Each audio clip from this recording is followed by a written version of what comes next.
Penjabat Bupati Aceh Besar Muhammad Iswanto SSDP MM bersama Ketua Dewan Perwakilan Rakyat Kabupaten Aceh Besar Iskandar Ali MSI melakukan silaturahmi dengan nelayan di tempat pendaratan ikan Lam Tengah, Kecamatan Pekanbadak Jumat 19 Mei 2023. Dalam kesempatan itu, Iswanto mengatakan silaturahmi tersebut merupakan upaya kepedulian pemerintah untuk mewujudkan kesejahteraan para nelayan di Kampung Lam Tengah. Keterlibatan pemerintah untuk melihat secara langsung para nelayan merupakan bagian dari upaya mengentaskan kemiskinan.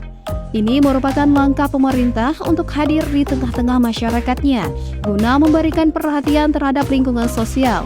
Tentunya Pemkab ingin tahu keluhan masyarakat agar pemerintah dapat memetakan serta mengambil tindakan pasti dalam mengatasi persoalan sosial dan kebutuhan masyarakat. Tak hanya itu, Iswanto juga menjelaskan jika persoalan kemiskinan ekstrim akibat badai inflasi masih menjadi tugas besar bagi dirinya sebagai PJ Bupati Aceh Besar. Itu sebabnya Iswanto terus berupaya untuk mengatasi kemiskinan dengan melakukan lobi-lobi di tingkat pemerintah pusat.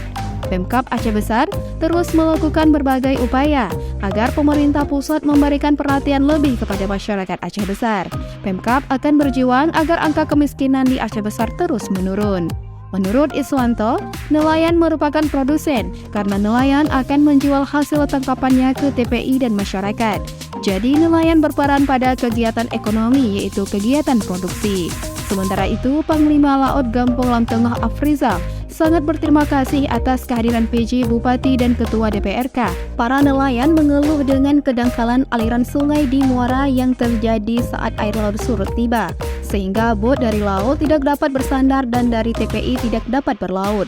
Afrizal berharap kepada pemerintah Aceh Besar agar keluhan nelayan terkait kedangkalan muara menuju TPI dapat dilakukan pengerokan sehingga bot yang masuk ke TPI dalam kondisi air laut pasang surut dapat berjalan dengan lancar.